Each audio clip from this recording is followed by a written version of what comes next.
Chapter 20. Land of Albania, let me bend mine eyes on thee, thou rugged nurse of savage men. Childe Harold.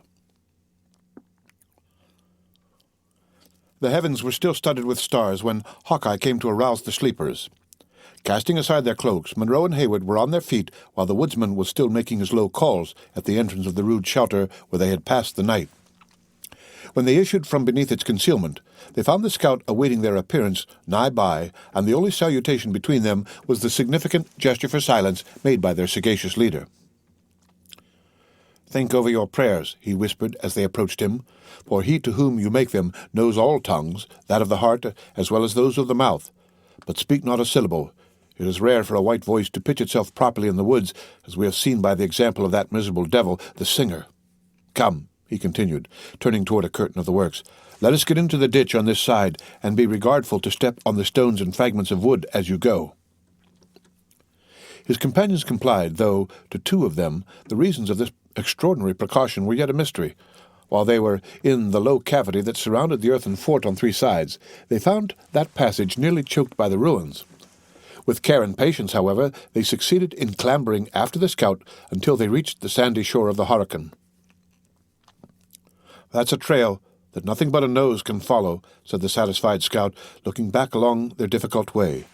"Grass is a treacherous carpet for a flying party to tread on, but wood and stone take no print from a moccasin. Had you worn your armed boots, there might indeed have been something to fear, but with the deerskin suitably prepared, a man may trust himself generally on rocks with safety. Shove in the canoe nigher to the land, Uncas. This sand will take a stamp as easily as the butter of the Jarmans on the Mohawk. Softly, lad, softly. It must not touch the beach, or the knaves will know by what road we have left the place." The young man observed the precaution, and the scout, laying a board from the ruins to the canoe, made a sign for the two officers to enter. When this was done, everything was studiously restored to its former disorder, and then Hawkeye succeeded in reaching his little birchen vessel without leaving behind any of those marks which he appeared so much to dread. Heywood was silent until the Indians had cautiously paddled the canoe some distance from the fort, and within the broad and dark shadows that fell from the eastern mountain on the glassy surface of the lake. Then he demanded, "What need have we for this stolen and hurried departure?" "If the blood of an Oneida could stain such a sheet of pure water as this we float on," returned the scout, "your two eyes would answer your own question. Have you forgotten the skulking reptile Uncas slew?" "By no means, but he said he was alone, and dead men give no cause for fear." "Aye, he was alone in his deviltry, but an Indian whose tribe counts so many warriors need seldom fear his blood will run without the death shriek coming speedily from some of his enemies. But our presence, the authority of Colonel Munro, would prove sufficient protection against the anger of our allies, especially in a case where the wretch so well merited his fate. I trust in heaven you have not deviated a single foot from the direct line of our course with so slight a reason." "Do you think the bullet of that varlet's rifle would have turned aside, though his sacred majesty the king had stood in its path?" returned the stubborn scout. "Why did not the Grand Frencher, he who is Captain General of the Canadas, bury the tomahawks of the Hurons, if a word from a white can work so strongly on the nature of an Indian?" The reply of Heywood was interrupted by a groan from Munro, but after he had paused a moment in deference to the sorrow of his aged friend, he resumed the subject. "The Marquis of Montcalm can only settle that error with his God," said the young man solemnly. Aye, now there is reason in your words, for they are bottomed on religion and honesty. There is a vast difference between throwing a regiment of whitecoats atwixt the tribes and the prisoners, and coaxing an angry savage to forget he carries a knife and rifle with words that must begin with calling him your son. No, continued the scout, looking back at the dim shore of William Henry, which was now fast receding, and laughing in his own silent but heartfelt manner. "I have put a trail of water atween us, and unless the imps can make friends with the fishes, and hear who has paddled across their basin this fine morning, we shall throw the length of the Hurricane behind us before they have made up their minds which path to take. With foes in front and foes in our rear, our journey is like to be one of danger." "Danger," repeated Hawkeye calmly.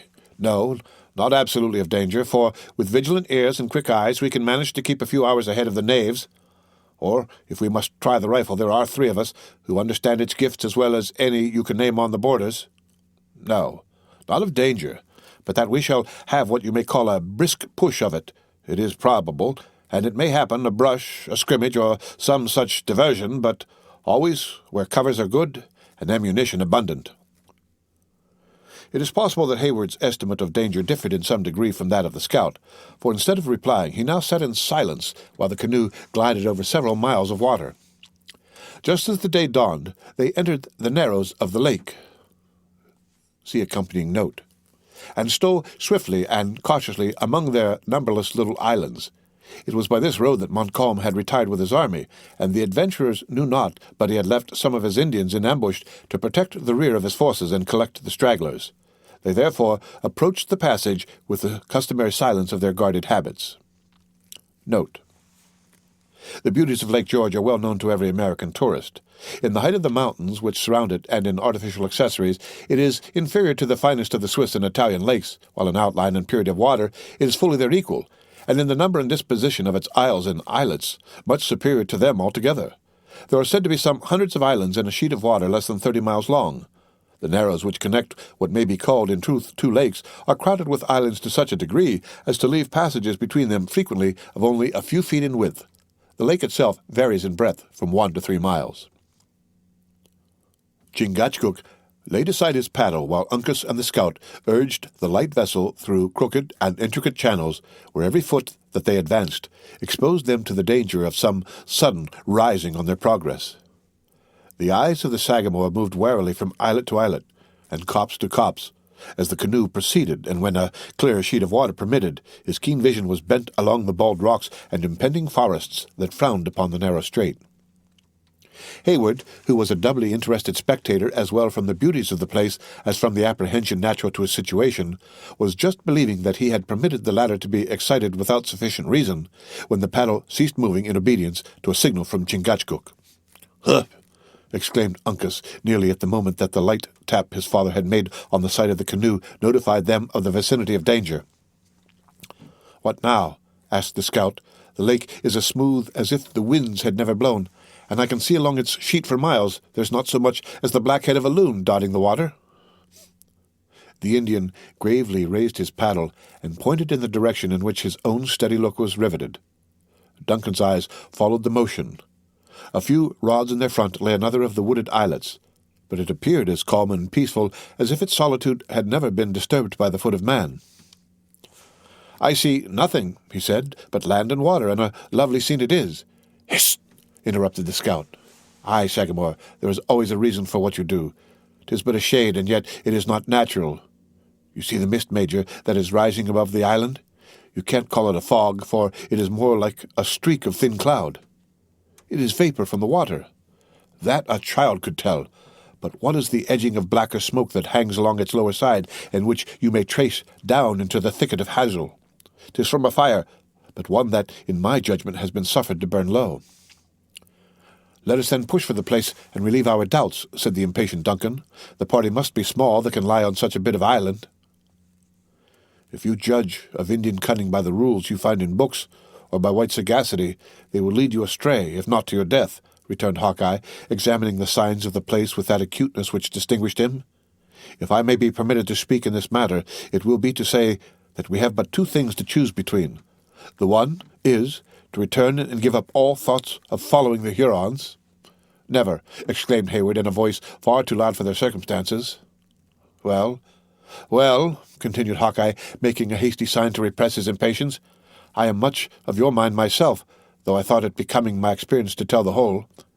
We must then make a push, and if the Indians or Frenchers are in the narrows, run the gauntlet through these toppling mountains. Is there reason in my words, Sagamore?"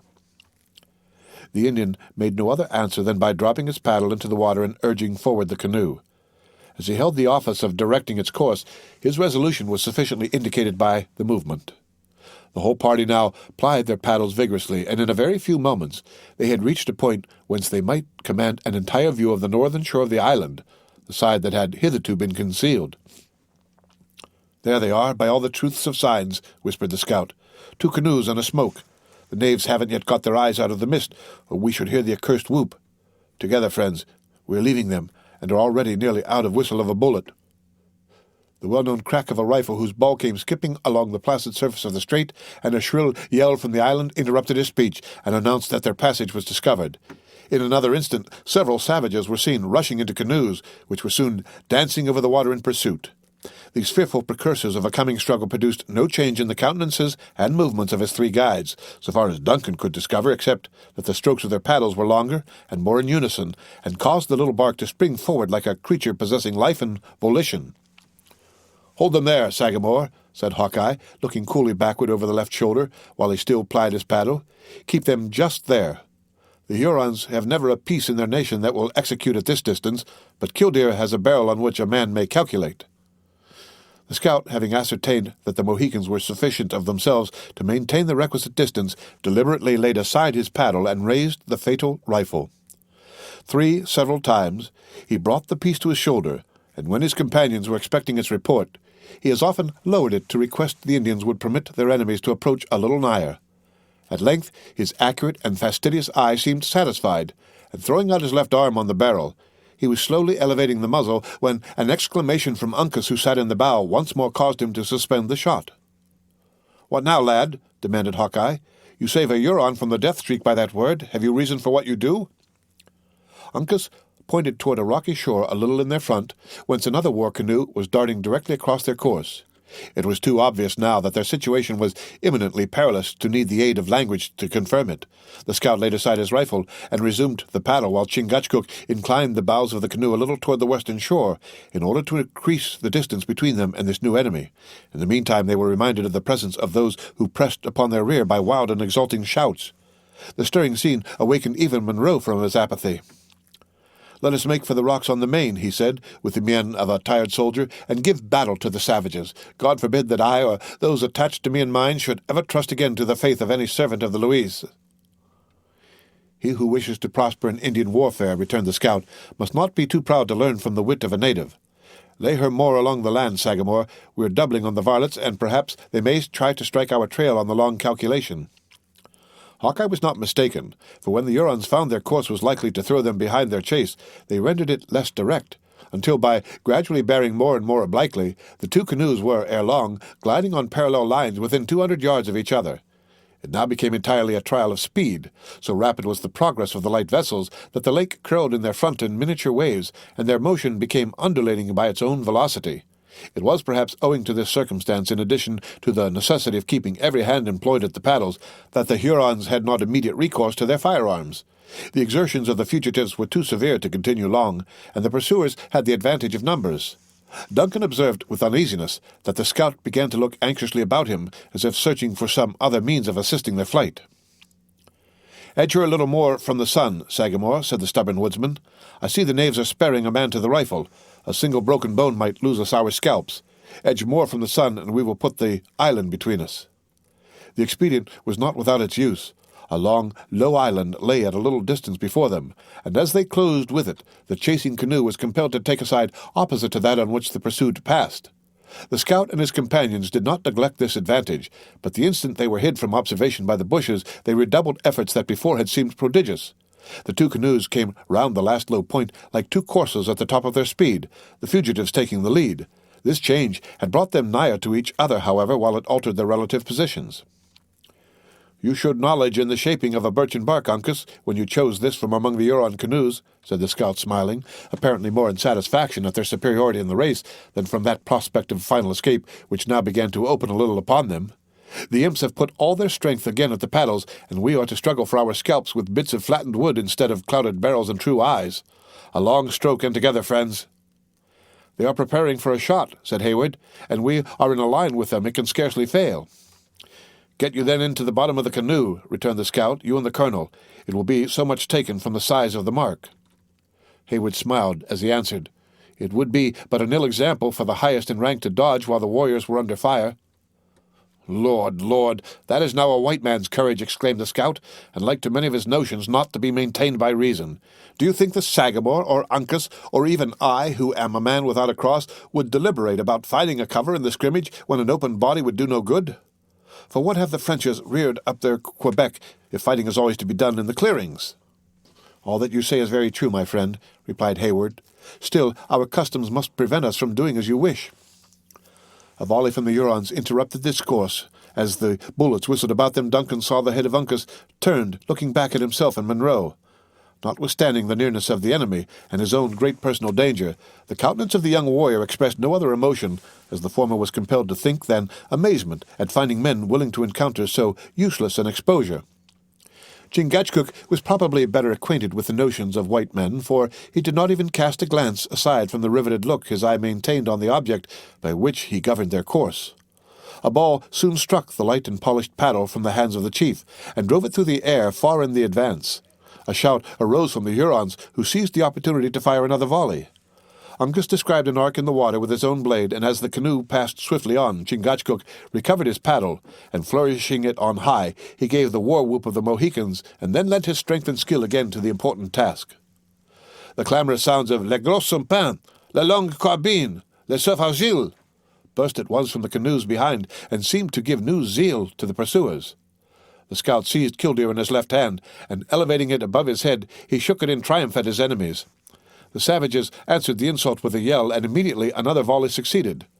The bullets pattered along the lake, and one even pierced the bark of their little vessel. No perceptible emotion could be discovered in the Mohicans during this critical moment, their rigid features expressing neither hope nor alarm.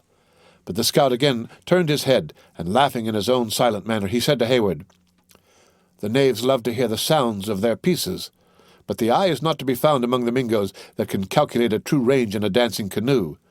You see the dumb devils have taken off a man to charge, and by the smallest measurement that can be allowed, we move 3 feet to their 2. Duncan, who was not altogether as easy under this nice estimate of distances as his companions, was glad to find, however, that owing to their superior dexterity and the diversion among their enemies, they were very sensibly obtaining the advantage. The Huron soon fired again, and a bullet struck the blade of Hawkeye's paddle without injury. "That will do," said the scout, examining the slight indentation with a curious eye. "It would not have cut the skin of an infant, much less of men who, like us, have been blown upon by the heavens in their anger. Now, Major, if you will try to use this piece of flattened wood, I'll let Killdeer take a part in the conversation." Hayward seized the paddle and applied himself to the work with an eagerness that supplied the place of skill, while Hawkeye was engaged in inspecting the priming of his rifle. The latter then took a swift aim and fired. The Huron in the bows of the leading canoe had risen with a similar object, and he now fell backward, suffering his gun to escape from his hands into the water. In an instant, however, he recovered his feet, though his gestures were wild and bewildered. At the same moment his companions suspended their efforts, and the chasing canoes clustered together and became stationary. Chingachgook and Uncas profited by the interval to regain their wind, though Duncan continued to work with the most persevering industry.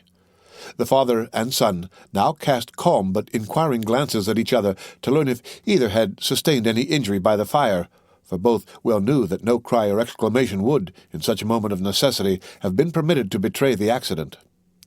A few large drops of blood were trickling down the shoulder of the Sagamore, who, when he perceived that the eyes of Uncas dwelt too long on the sight, raised some water in the hollow of his hand, and washing off the stain, was content to manifest in this simple manner the slightness of the injury. "Softly, softly, Major," said the scout, who by this time had reloaded his rifle. "We are a little too far already for a rifle to put forth its beauties, and you see yonder imps are holding a council. Let them come up within striking distance. My eye may well be trusted in such a matter, and I will trail the varlets the length of the hurricane, guaranteeing that not a shot of theirs shall, at the worst, more than break the skin, while Killdeer shall touch the life twice and 3 times.